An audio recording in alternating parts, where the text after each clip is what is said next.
ओम प्रणाम पुनर्बार आपण मानक स्वागत ओडिया योग साधना यूट्यूब चैनल।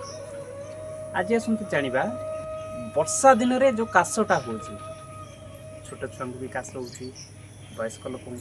सब बयस वर्गर लोक भी काशटा हो से काश को ठीक रखापी निवृत्त हाँपाई तार घर चिकित्सा हूँ आमे जदि तुलसी पत्र रस को किसी तुलसी पत्र रस आनिबा रस बाहर करवा से महू मिसई चटे चटे जदि चाटी चाटी खाइबा बा छोट छुआ को दबा तार काश निश्चित भाव में भल तापर आउ किछि उपाय भी अवलंबन करिपरिबा किछि संधव लवण नबा से आमे महू को मिसेबा ताकू भी चाटी चाटी करी खाइबा ताहाले भी हमर ए काशटा निश्चित भाव में भल वर्तमान जेहेतु वर्षा सीजन बा वर्षा ऋतु यही समय साधारणतः यहाँ बेसी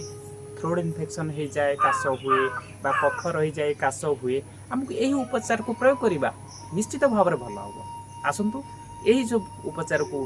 व्यवहार करवा सुस्थ रहा सर्वे भवन्तु सुखिनः सर्वे सन्तु निरामय सर्वे भद्राणि पश्यन्तु मा कश्चित् दुःखभाग्। ओम शांति शांति।